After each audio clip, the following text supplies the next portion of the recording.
So we're ready. Yeah. Brian loves this, he just points the camera and It's been 7 months and he still hasn't caught on. Well, yeah, but anyways, this is not the day to piss me off. You got that? Likewise. Okay, good. Anyway, today, folks, we are going to be talking about sculpture. And we're talking about sculpture because we were at a loss this morning to figure out what the hell we were going to talk about because nothing had arrived for me to unpack. And anyway, so here we are, and we are going to talk. And we're leading off with some wall pieces here by Diane Black of Kingston. And Diane's sculptures are really, really expressive. The colors, the faces, and everything. So if you're, and this is the perfect time to have a little bowl because with COVID, we're all putting up with a little bowl. And then you've got the little raven up here having a cup of tea. And then down here, this is not a political statement. She's just riding a pig. Sculptures tend to tell a story. They tell a story. So what's the story? Do you know the story? When pigs fly. Oh, when pigs fly. Is that it?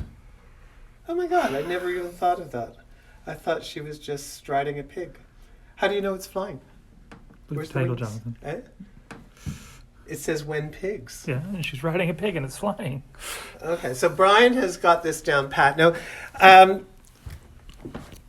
Diane also does these wonderful little mugs, and her mugs, which are just, beautifully decorated and everything. And so, there you go. Okay, so we're going to move on over. Show that piece of sculpture. Oh, and here we have another piece of. This is by Laurie Rowland. We don't have many Very pieces. archaeological. Yeah, Laurie, and also how sculpture affects what people do and where they come from.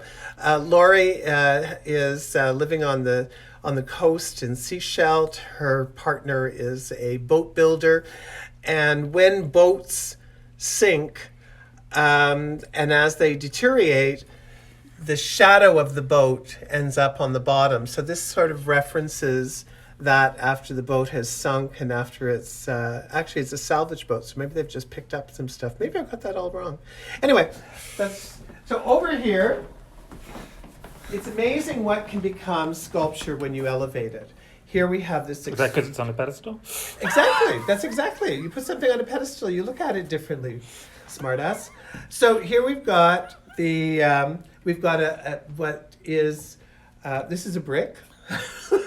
But this is, Darren Emino did this extraordinary exhibition at the Beaverbrook Art Gallery, and where he referenced both the fact that one of the oldest brickworks in Canada was in New Brunswick, and he actually used some of their old bricks, and then he made bricks. This is one of the ones that he did, and it's got this fabulous lichen glaze as if it's been around forever. But it's also, when you put it on a sculpture and you elevate it, well, we actually had it on the floor, but it's just got a really, really nice energy to it.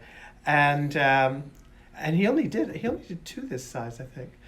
So if you're looking for an elevated brick or a brick to elevate, or something that is just evocative. I mean, you look at this and all of a sudden, all the lichen and everything, it sort of takes you back in time. It's got a real archaeological feel to it, and it's pretty cool. And it's, and even though we do ship, there you go. Okay, now, the other thing is, what's really interesting is when you have how artists will take pieces and they may be an artist who does a lot of throwing work, and then they do that throw, and then they eventually everything kind of revolves and evolves until the pieces that they're throwing, which may have been very functional, evolve into something completely sculptural. And we're going to lead off with Judy.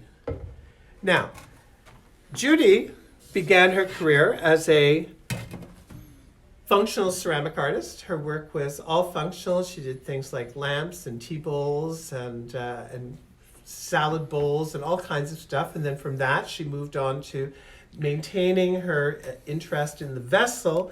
And then she did the vessel, and then she did Sagar fired, which renders this as being completely non-functional. I was almost going to say useless, but I thought that doesn't have quite the same Especially connotation. since she's watching. Especially since she's watching. Hi, Judy. So anyway, so here you've got this fabulous non-functional vessel, which won't hold water. But anyway, It will. Well, it will hold water, but it'll also come right through. So there you've got this wonderful sagger fired piece. And remember that with sagger fired, it's a lot of work because you've got the external sagger, you've got the combustibles in between, and as they burn down, you have this color transference. And there you go. So back when Judy evolved from non-functional, so we've gone from functional to non-functional vessel, but then she moved into the totally sculptural. But what becomes really interesting here is that when you really want to think, well, how did she end up with this form? Now, look at this form, which I chose because this could evolve into one of these. Because if you took this and just pretend that you have angled it, all right? So now you've got this piece, and all of a sudden, you've got a bird body. But that bird body requires a head. So that head, Judy here has done a pinch pot, and then she's done another little pinch pot there, and then she's got all that. So this is all pinched, and then you've got another little pinch pot down there. So this form has evolved into this form, and then here you've got the wing outline, but the wing outline is not from subtraction, which some artists would do it through subtraction, through not excessive trimming, but through trimming. In this case, what she's done, if you've ever played with Play-Doh, she's made that. She's created the wing line, she's put it on. So then once all these parts are together, everything gets all sort of smoothed out, it gets covered in a terracige, and then, excuse me, and then the whole thing gets burnished, smoothing out all of the joins. So we move from a non-functional vessel to a piece of pure sculpture. But in essence, given the non-functional aspect of this, both are sculptural. Because I think that if you're thinking in terms of sculpture, when something ceases to have a functional use, then it's reasonable to assume that it is a sculptural. Nancy, would you like to walk off with my bird? Sure. There you go. Nancy has dressed for the occasion. We were just complimenting her on her color and It's very all French of that. looking today. Very French looking. And here you go. There you go. Now, so here, you now have something rather interesting here. Here we have Marianne Fisher.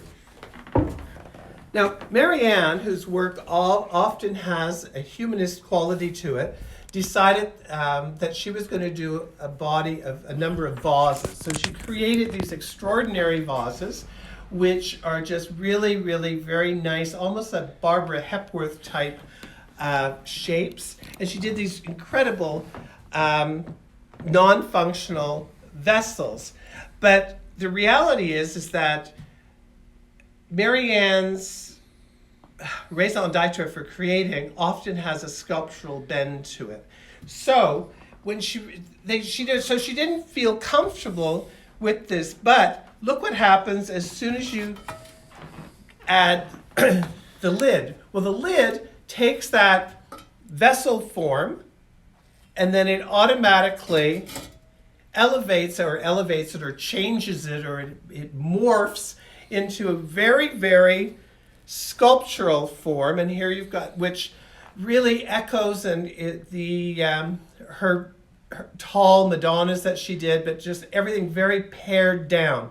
So it becomes interesting when you have an artist doing something that is something that conceptually she is interested in doing and having just like a non-functional vessel, but that non-functional vessel didn't satisfy her creatively until she realized, after she had done, these were done, and they needed to have a little bit more energy to them. It needed to speak to what she does as a ceramic artist, which is create sculpture. Sue joined a little late. She missed Judy. She missed Judy. Tough luck, Sue. Okay, now, then, whoa.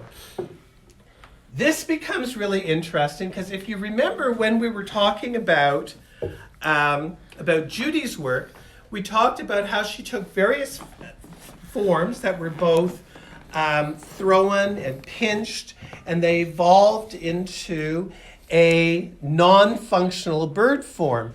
Well, look what we've got here. This is a piece that was done 10 years ago in Medalta by Gillian that we were lucky enough to pry out of her private collection. And here, what you've got, it becomes really interesting because you see the structure. So here, you've got the throw-in body, the throw-in neck, and then you've got the throw-in head, the throw-in beak, the throw-in crown, and then you've got down here. So you've got 1, 2, 3, 4, 5, 6 components to create this jug, all of which have been thrown and assembled. But what I really like here is that Gillian has elected not to erase the throw lines, which really is wonderful the way it just sort of, like there is no confusion about the fact, about how this was done. And then you've got these wonderful little elements like the little eyes and everything. But I love the fact that she hasn't, decided that it was necessary to eliminate the means of production, if you would. So everything is there. And look, you've got the throw. It just makes it really quite exciting when you look at that and think of all of the components. But again, you've got this incredible piece of functional sculpture because you could put water into this. And Gillian very rarely does pieces this large. And so I think I took Francois home, if any of you follow my other one at Ceramic London. But here we've got somebody else has a naming opportunity if they want to acquire one of Gillian's birds. And here again, you've got the throwing and then altered, the throwing, the cut, the piecing together. So everything that Judy did to create her non-functional bird sculpture is exactly what Gillian has done to create her functional bird sculpture, I just love the animation. Some people can do these and they have a tendency to be cutesy. And though these are cute, they're not cutesy. The skill of the maker is very much evident, and also where you've got all the seam lines, it's beautifully finished. So the indication of the throw lines is very much intentional on Gillian's part as to how this is done. And actually, I'm looking here, if the way that this has been, it's almost not like throw lines, it's just like some really, really wonderful also trimming that has gone on. But it's just absolutely incredible. And as you can see here from where the wadding is, this piece was fired beautifully, very, very successful, as is the little guy. And there you are. Then, turning a vase, and here we've got something that is completely functional. And here you've got this wonderful plain white vase by Pensiast Ceramics of Toronto. Their work is really, really creative. This is a little bit tamer than a lot of what they do, unless you want to get into the symbolism of bananas and peaches. But it is really quite wonderful, and their sculptural work, of which Brian actually, you collect their work, you've got quite a few pieces. Brian has been collecting their erotica series, which is really quite brilliant. But here you've got wonderful functional vase, which you could just see was something fantastic in there. I think that Pensiast are two of the most creative ceramic artists in the country today. And that's entirely slipcast. Yeah. This here you've got the slip cast. So would you like to? There you go. Now, keeping with the elements. Now, Lisa McGrath does a lot of functional ware. And you can see here, this is actually a bowl. However, it's not a bowl when you turn it upside down and turn it into a pedestal. And here you've got this wonderful little bear sitting there. This was from part of a series Raccoon. that she did. Raccoon. Raccoon. Is this a raccoon? Yeah. You would think that with all the raccoons that I have running around in the garden, that I would know what. Well, the hands and the tail give it away. Well, there's no mask. It could have been a. You're right. This is a raccoon, which for those of you who are a little bit, or it could be a bear.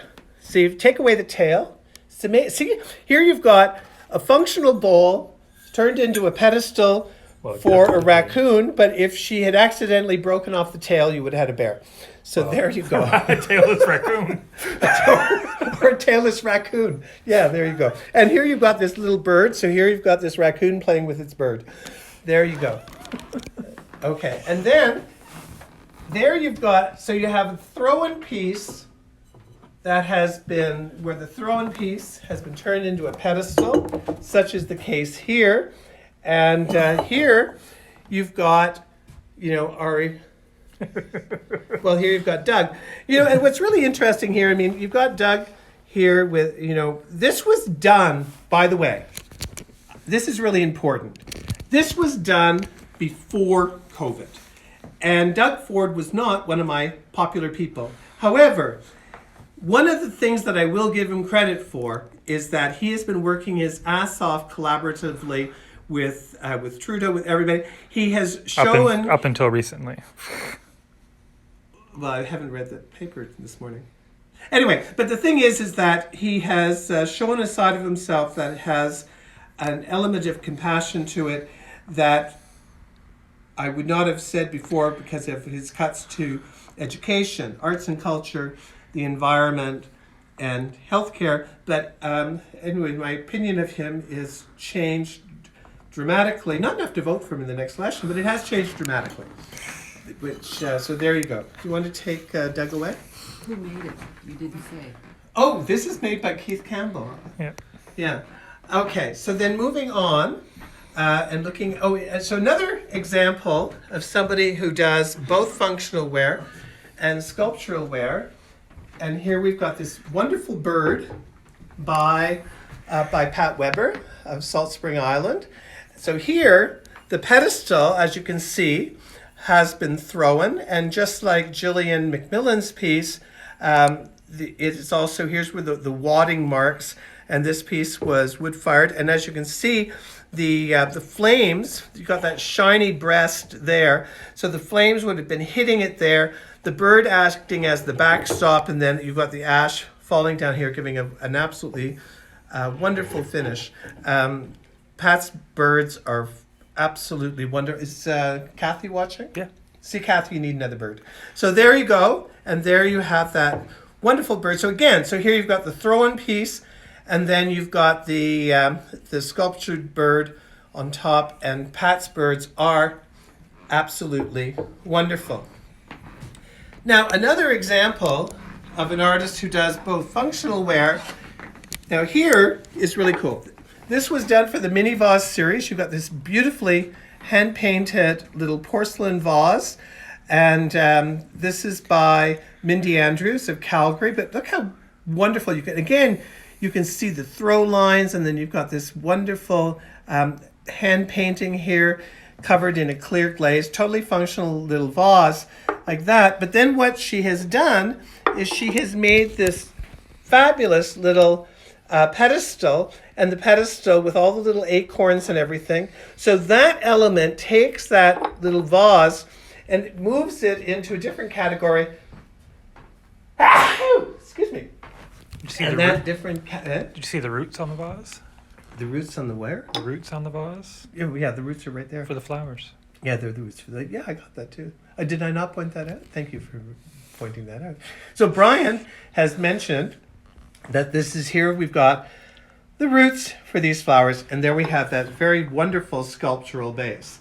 So that removes us from the sculptural or rather from artists who do throwing and then incorporate the throwing into their sculptural work.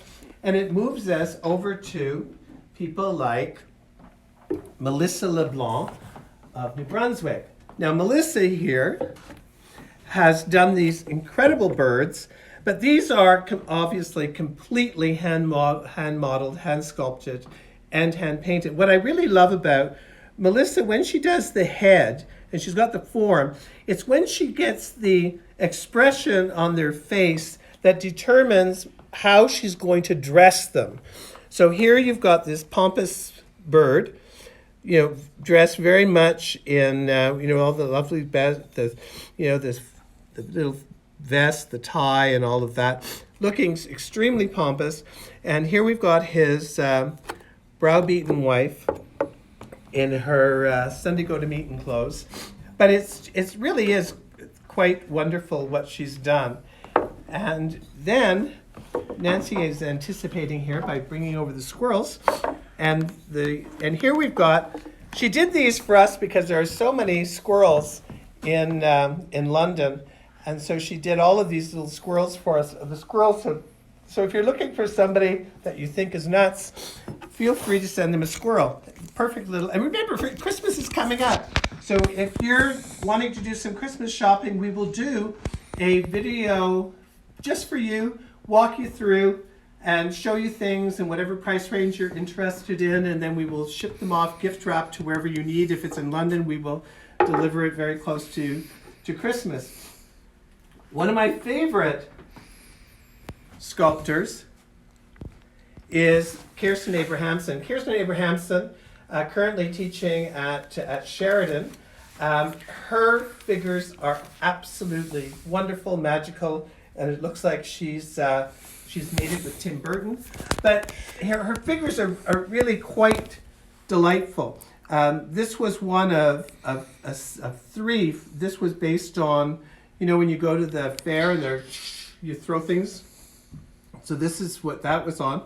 But wonderful color, delightful. We have quite a few of Kirsten's sculptures, including an incredible wall piece. So there you go. Exclusive, yeah, because Kirsten actually, her work back in the 80s when she was doing it was so far ahead of her time that it was just not well received. Well, one of the things you got to do, you've got to talk to people about their work and explain to people. And we've sold a lot. As a matter of fact, we sold one of these pieces to one of the top cartoonists from the New Yorker magazine and shipped it off to Seattle. So there you go. Okay. Then, and that here we've got, Reed Weir, who is one of the very first artists that we ever showed. And here you've got a case of function. Now, Reed Weir studied as a painter. Now, this is all sculpted. This is not a thrown and altered piece, because if you look in there, you can see all the finger marks. And so this is a bear, right, Brent? The bear tamer, yeah. Yes, this is the bear tamer. So this is the perfect teapot for anybody who Wants sculpture and likes the whip. Anyway, so there you go. So this is Reed Weir, and Reed is currently back in Ontario, I believe. Yeah, living at her father's place. And there you go. And then another sculptor that is completely George Shadford is a phenomenal sculptor, and his pieces are beautifully modeled, and I mean Crocs really, but they fit the guy. So there's the Crocs, there's the beer, Tan lines. He's got tan. Oh right, shit! I never noticed that. He's got tan. Is that because of the light? Had you always noticed that? Just like a regular everyday person. Another regular everyday Joe, and there you go. And this little piece here, that actually is metal. George is quite remarkable. He does everything, and look at the little fingernails and everything, and you just know that this guy has saggy Y fronts on. But anyway, so there we've got another example. What are you doing? All of a sudden you had a visual, right? Okay. So there you Inappropriate. What? That's an inappropriate. What, saggy white fronts? Okay, there you go. No, but you can put it just over there. Oh, this one can go back. Yeah. Yeah, because it's almost lunchtime. Well, and also it's a bit Okay, heavier. now here, this is an exquisite. Now, Celia Brandow, her work is phenomenal. This piece is absolutely. This is a little, so you've got for the ink and for the, the little dust. What? It's a jewelry box. Oh, really? Okay, so this is a little jewelry. I thought no, it looks like little inkwells. This is the jewelry. The other one's the ink. But you could put ink, you could put red and blue, and then you've got the little dusting of the gold, and then you've got the pen there. This is multi-purpose. But anyway, whatever it is, it's a piece of functional art, because whether or not you're using it for jewelry, or whether or not you're not using it as a pen and ink tray, it is beautifully modeled. Celia's attention to Why don't you bring the pen and ink tray out? Why don't I bring it out? Okay, you can talk to Nancy for a moment.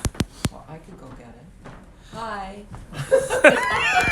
Oh my God. Look at the other sculpture. This is by George Shadford. His work is incredible.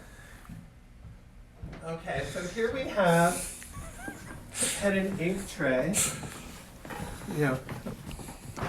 So here we've got this beautiful pen and ink tray, which could be used for jewelry, because you could put the jewelry in there, and then if you got a little pin or stick pins in there, and it's got a little drawer here so you can hide your fancy jewels. This piece actually won an award, and it's, again, exquisite piece. The amount of work in this is absolutely phenomenal. And I've got quite a few of Celia's pieces at home, and they really are quite wonderful. So anyway, so there we've been showing you sculpture. Obviously, we have lots and lots of sculpture by various artists from all over. I mean, Nancy's vessels are also very sculptural. Everybody's doing, and over here, I don't need to tell you what that represents, but they are also very, very sculptural. And again, just like I've been saying to everybody, COVID is all driving us absolutely bananas, but it is really important to support locals. So whether or not you're looking to get ceramic, or whether or not you're looking to get records at Grooves or books at Attic Books, or wherever you're from, wherever you live, look around at those little bricks and mortar places in your hometown or your city. Support them, because when we all come out of this at the other end, we don't want to be walking down streets of shuttered stores. It is really, really important that because none of you are heading off to Europe or going down to Mexico, so please support your local businesses wherever you are, wherever they are, because they will appreciate it, and they will remember, just as I am very appreciative of all those of you who, watching these videos, have been supporting Brian and I, and we have been packing and shipping stuff out. And thank you so much. Bye.